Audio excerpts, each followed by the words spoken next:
Hemos invitado a dos abogados con una larga experiencia en temas penales y en administración de la justicia. Por una parte, Ernesto de la Jara, profesor de la Universidad Católica y fundador, que fue, de la ONG IDL, Instituto de Defensa Legal. De esto hace más de 30 años, creo, y ha tenido una enorme influencia, sobre todo desde la creación de un departamento específico llamado IDL Reporteros y dirigido por Gustavo Gorriti.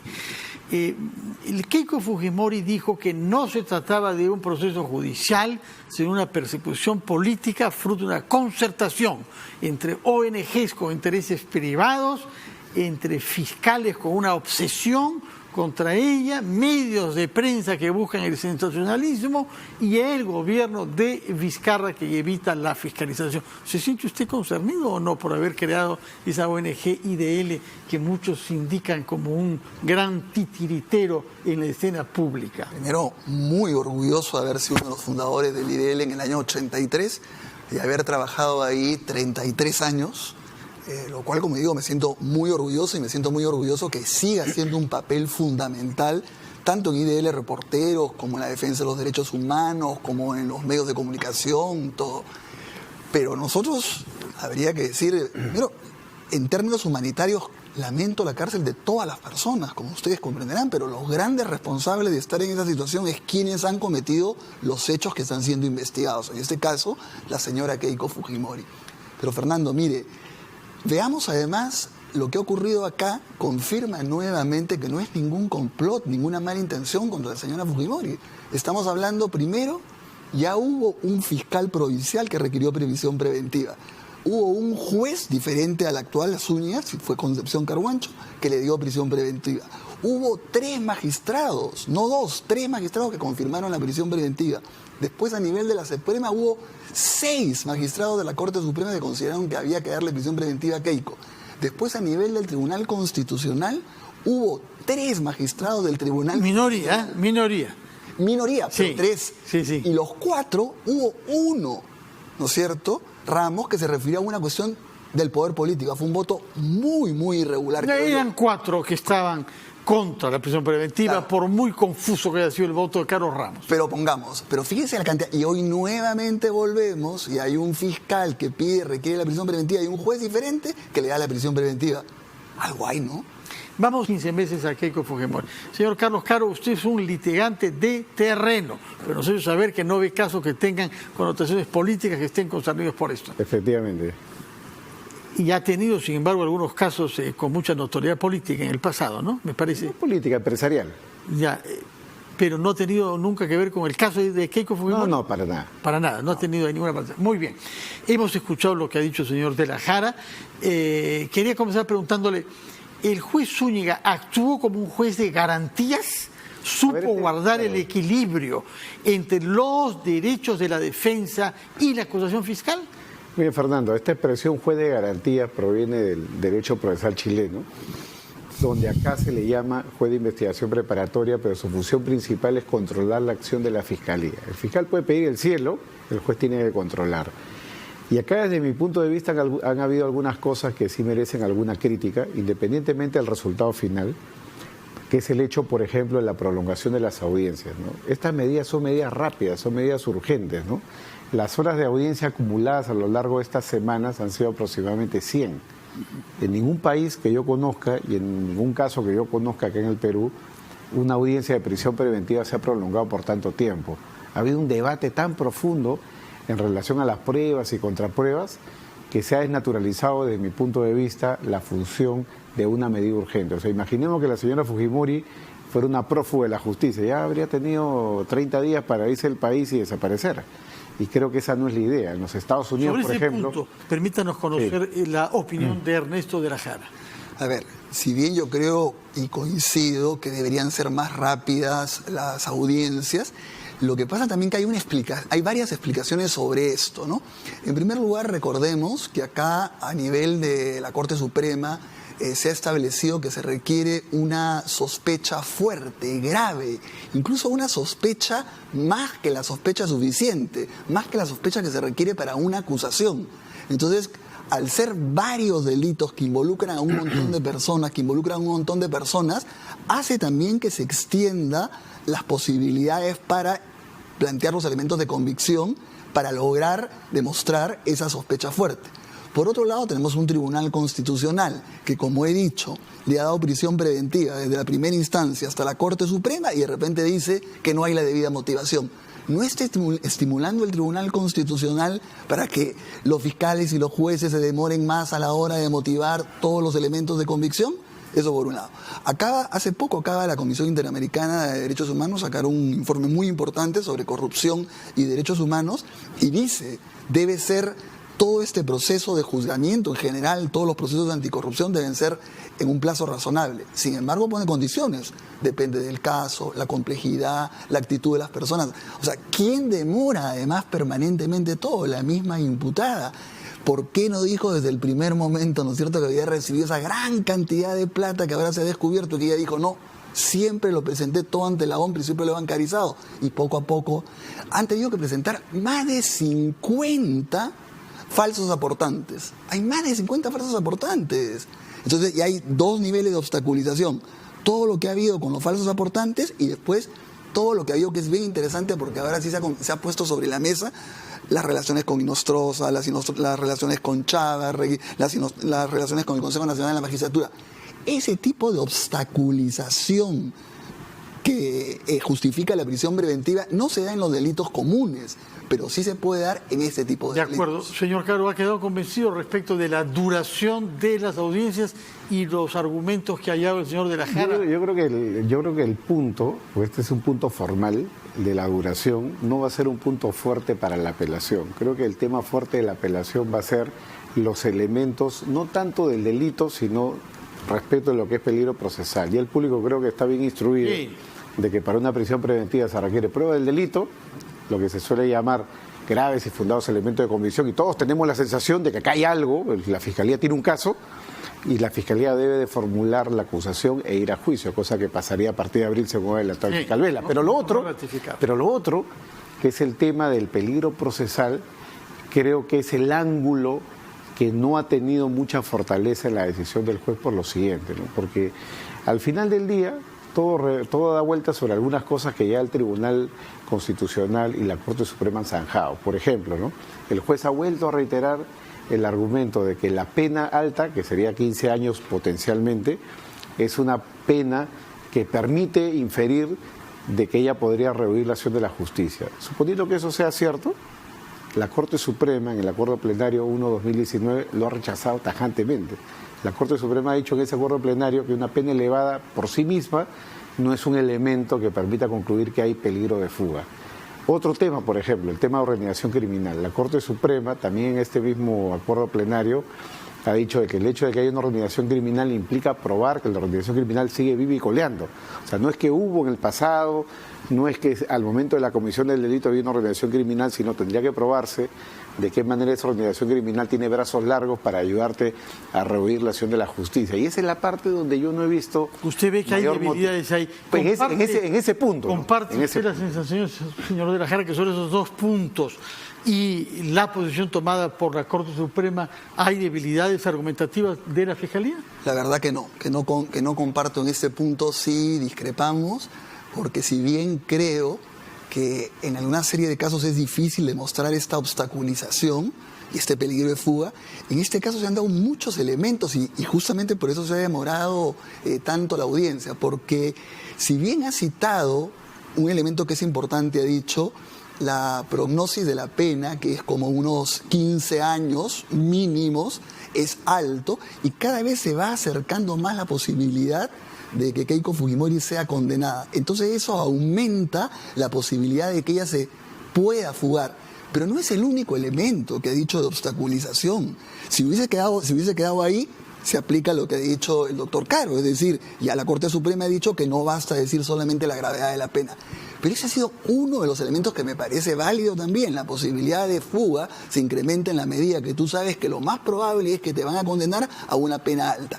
Pero en segundo lugar está todo lo que hemos visto de que hay ya ha demostrado un montón de falsos aportantes, millones de Pero soles. ¿por qué eso haría pensar que se quiere fugar? Bueno, no, estamos hablando de peligro de fuga y peligro de obstaculización. Pero respecto de la fuga, El peligro. ¿cuál es el argumento Ya. para sostener que hay peligro de fuga? Bueno, un peligro, un elemento que ha dicho de peligro de fuga me parece importante, que es una pena alta y que cada vez está más encaminado a que puede ser condenada. Ya es un elemento que va más allá a decir, tal vez si me condenan... De acuerdo, pero la Corte Suprema dijo que no bastaba que hubiese un pronóstico alto de pena. No, pero que hay no, otros elementos que tienen que ser reunidos. Que no bastaba eso. En segundo lugar, por ejemplo, ha dicho el tema del arraigo, ¿ya? Ahí sí, de repente puede haber una debilidad por el lado, pero sí me parece importante que diga cómo puede ser posible que una persona que tiene los medios solamente tenga una casa alquilada y solamente un carro. Tampoco ha querido establecer un gran arraigo acá en su país, ¿no es cierto? No ha querido establecer.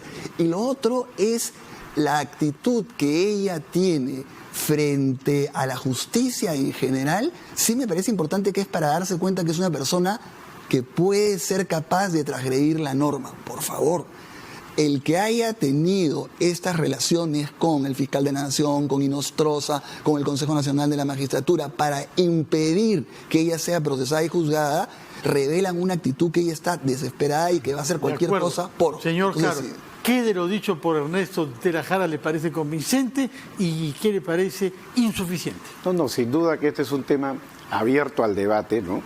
Pero yo creo que los grandes argumentos que tiene la Fiscalía son argumentos para ir a juicio. Es decir, yo creo que el trabajo que tiene que hacer la Fiscalía en este y en otros casos es formular la acusación e ir a juicio por la cantidad de pruebas que existen de presunto lavado de activos. Pero si estamos hablando de que la justicia penal se tiene que aplicar de manera igualitaria, pensemos en el caso de Humala y Heredia.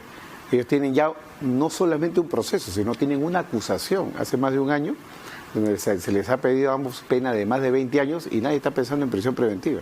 El Tribunal Constitucional también por mayoría decidió revocarla. Cuando esto vuelve a foja cero, al fiscal no se le ocurrió, que es otro fiscal, Juárez Atoche, no se le ocurrió pedir prisión preventiva nuevamente. Simplemente ha dicho, sigamos el proceso en su curso regular, con la acusación. ¿Por qué es diferente el caso de Ollanta Humala y su esposa que el de Keiko Fujimori?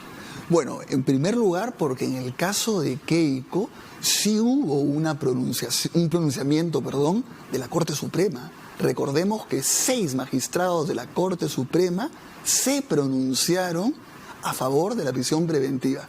En el caso de Humala se declaró inadmisible la casación, entonces no se llegó a entrar, no hubo un pronunciamiento de la Corte Suprema.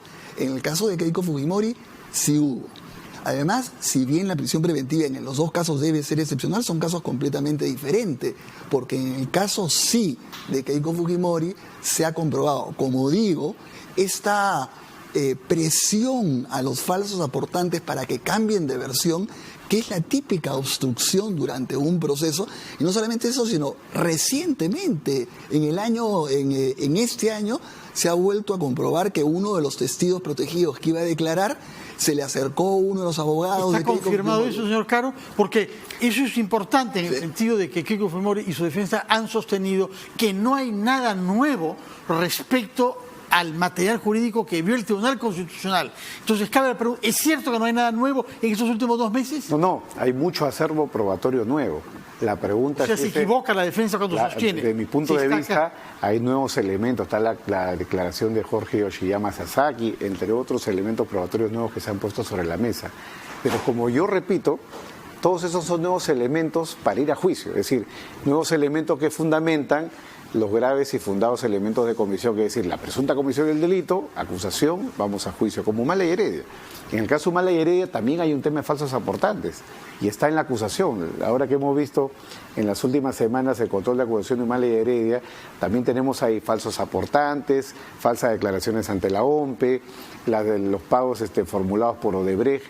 Incluso, a diferencia de lo que ha pasado con Keiko Fujimori, donde el fiscal ha deslizado que posiblemente parte de la plata haya terminado en su bolsillo personal, en el caso de Humala y Heredia eso ya está incluso formulado como acusación. Es decir, el fiscal no solamente cree de que han habido ingresos indebidos. ¿Están de acuerdo ustedes en que hay elementos graves de convicción y una prognosis de pena grave. La diferencia parece estar en que usted no cree que nada de eso legitima una prisión preventiva, más mientras que usted, que es el enemigo, que es el adversario tradicional de las penas preventivas, en este caso parece creer que sí procede. Es que le explico, Fernando, yo sí creo, y soy convencido hasta hoy, lo defenderé siempre, que la prisión preventiva debe ser una medida absolutamente excepcional. Pero a la vez, ojo, cuando procede una prisión preventiva, debe aplicarse, está prevista en el Perú a nivel constitucional, a nivel de ¿Y Código por qué en Procesal, este caso debe? ¿Por qué en este caso su hostilidad a la prisión preventiva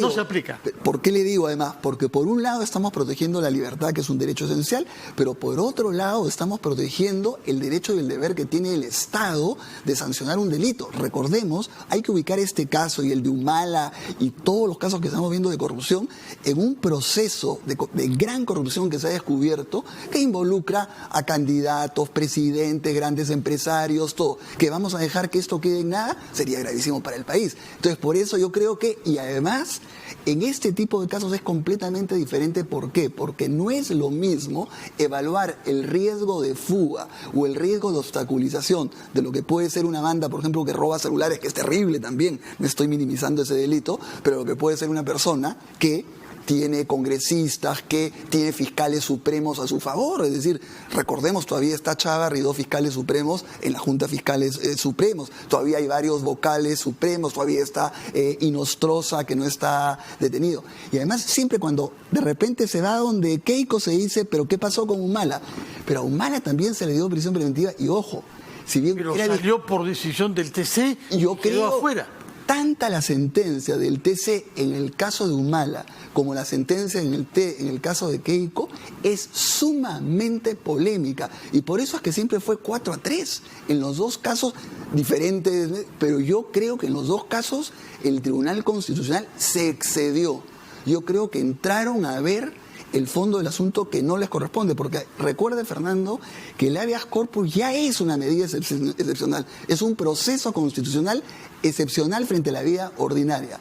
Pero cuando hay una resolución judicial consentida o ejecutoriada, como ha sido en ambos casos, es doblemente excepcional. De acuerdo. Señor Caro, usted dice que sí hay elementos probatorios nuevos después de tomada la decisión del TC. Entre estos elementos nuevos figura el testimonio de Daniel Salaverry, que habría hecho saber a la Fiscalía que Keiko Fujimori poseía documentos privados del presidente de la República. Sí, o sea, en verdad hay muchos elementos de convicción nuevos acopiados en el último año y medio que forman parte del expediente, pero que no necesariamente están relacionados con el peligro de obstaculización de la justicia o peligro de fuga. ¿Qué es lo que ha dicho el fiscal y ha defendido en estas audiencias? 1, el tema del Congreso, ya lo dijo Ramos, ya no hay Congreso. 2, el tema de Inostroza. Inostroza está prófugo y está en España pendiente de extradición. 3, Chávarri, ¿no? Todo el mundo dice, pero Chávarri todavía está en el poder. Yo estoy de acuerdo, Chávarri todavía está en el poder, pero hay un detalle, ¿no? Chávarri tiene un proceso y en ese proceso tiene comparecencia simple. Es decir, la Fiscalía tendría que tener un poco de coherencia. Si Chávarri es el brazo armado del grupo fujimorista, tendría que pedirle prisión preventiva a Chávarri. A Chávarri, a Montesa, a Tomás Gálvez Villegas, que son los que han sido identificados en algún momento como parte de esta organización. Entonces, tendríamos que tener un poco de coherencia. Si ellos son los brazos armados del fujimorismo, tendría que pedirse en su día también una prisión preventiva para ellos, y no solamente para que vaya a poder potencialmente hacer una utilización, digamos, de esta, digamos, influencia que podría existir en el Ministerio Público. Entonces, esas son debilidades, porque acá no hay matemáticas, lamentablemente, son debilidades que se van a tener que discutir y ser zanjadas a nivel superior. Porque yo creo que lo que dijo el Tribunal Constitucional, para bien o para mal, es algo que para el caso concreto es cosa jugada. Entonces, si el fiscal tendría que renovar el pedido de prisión preventiva, tendría que hacerlo con nuevos elementos de comisión, no con los que utilizó hasta octubre del año 2018, sino tendría que haber utilizado todos estos últimos producidos en el último año y medio para poder sustentar el pedido. Y acá ha habido, digamos, una combinación de lo antiguo con lo nuevo, y creo que el juez no ha sabido diferenciar, y creo que ese corte metodológico es el que va a tener que analizar la Sala Una última pregunta a ambos. Keiko Fujimori anunció que haría 3 cosas. 1, entregarse de inmediato a la justicia, cosa que hizo. Ya hizo. En segundo lugar, dar una respuesta política a esta persecución que ella considera política. Tercero, solicitar la intervención de autoridades de gobiernos extranjeros y organizaciones internacionales. ¿Ven ustedes algún camino por ahí? Bueno, ella tiene todo el derecho a recurrir a todas las instancias que quiere, por supuesto, pero yo creo que una persona que ya está demostrado que ha recibido cantidades de plata que ella no ha declarado ante la OMPE, que ella decía que estaba bancarizada, que hay testigos protegidos, colaboradores eficaces de Brasil, de Perú. En segundo lugar, ahora se está diciendo, bueno, sí ha habido un montón de obstaculización a nivel político y todo, pero ahora eso ha cesado porque ya cambió la situación. Pero entonces estábamos reconociendo que se ha obstaculizado permanentemente el proceso, ¿no es cierto? Entonces es bien difícil que pueda ser una persecución política donde además no solamente a ella, nuevamente lo vuelvo a decir, los fiscales y los jueces están actuando también frente a Humala, frente a Susana Villarán, frente a Pedro Pablo Kuczynski, frente a todos los que, frente a Castañeda. No estamos hablando frente a una sola persona. Toledo, no estamos hablando frente a una sola persona. Palabras y finales. Muy específico. Yo creo que acudir a una defensa política no es una necesidad. Esto es un caso judicial. Nos guste o no, va a tener que ser definido nuevamente o por la Corte Suprema o por el Tribunal Constitucional, que es donde seguramente va a terminar.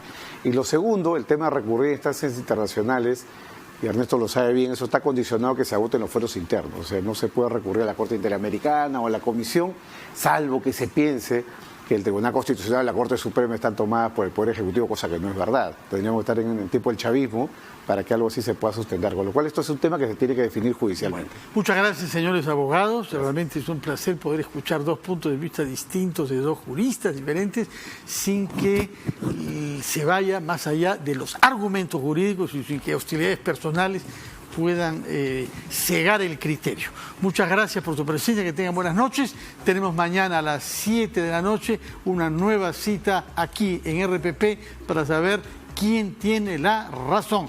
Buenas noches.